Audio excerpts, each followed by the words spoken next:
വിമർശനം ഇത് തന്നെയല്ലേ പ്രതിപക്ഷത്തെ പറ്റിയുള്ള മോദിയുടെ സമീപനവും? ഇന്ത്യ സഖ്യത്തിന് ഒരു നേതാവ് ഉണ്ടോ എന്ന് കഴിഞ്ഞ തവണ ചോദിച്ചു. ഇപ്പൊ അങ്ങ് ചോദിച്ചതുപോലെ പ്രതിപക്ഷത്തിനൊരു നേതാവ് ഉണ്ടോ എന്ന് ചോദിച്ചതുപോലെ തുക്കട തുക്കട ഗാങ് എന്ന് പറയുകയുണ്ടായി. ഇപ്പൊ അങ്ങും അതാണല്ലോ പറഞ്ഞുകൊണ്ടിരിക്കുന്നത്.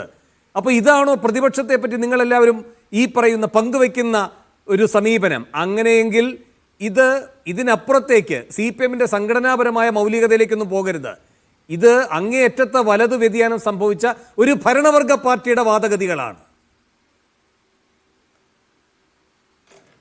ഒരിക്കലല്ല വേണു, അതിനെ ഒരു പ്രത്യയശാസ്ത്ര അടിത്തറയുടെ വീക്ഷണകോണിലൂടെയല്ല കാണേണ്ടത്. എന്തുകൊണ്ടെന്നാൽ മോദി പറയുന്നു എന്നുള്ളത് കൊണ്ട് മോദി ഒരു ഫാസിസ്റ്റാണെന്നും മോദി പറയുന്നത് ഫാസിസമാണെന്നും കൃത്യമായി തിരിച്ചറിവ് ഇടതുപക്ഷത്തിനുണ്ട്.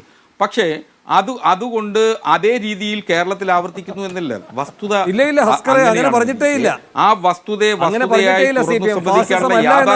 വേണമെന്നാണ് ഞാൻ പറഞ്ഞത്. ഫാസിസം വരുന്നതിന്റെ രണ്ട് വഴികളെ പറ്റി ഇന്നും പഠിപ്പിച്ചിട്ടുണ്ട്.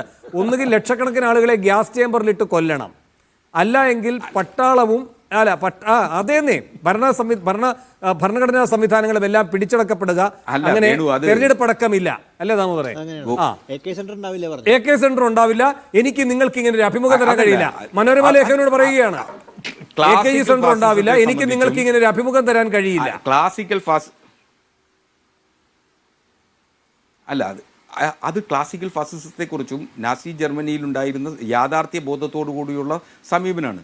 ഇന്ത്യയിൽ യാഥാർത്ഥ്യം വ്യത്യസ്തമാണ്. ഇന്ത്യൻ ഫാസിസം ഇന്ത്യയിലേക്ക് കടന്നു വരുന്നതും ഇന്ത്യയിൽ അത് യാഥാർത്ഥ്യമാക്കുന്നതും മറ്റൊരു തരത്തിലാണ്.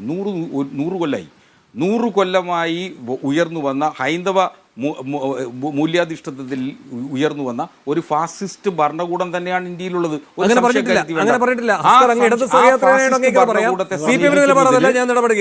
CPM-ന്റെ നിലപാടല്ല, ഞാൻ ഇടപെടുകയാണ്. ഒരു സെക്കൻഡ്, ഞാൻ വരാം.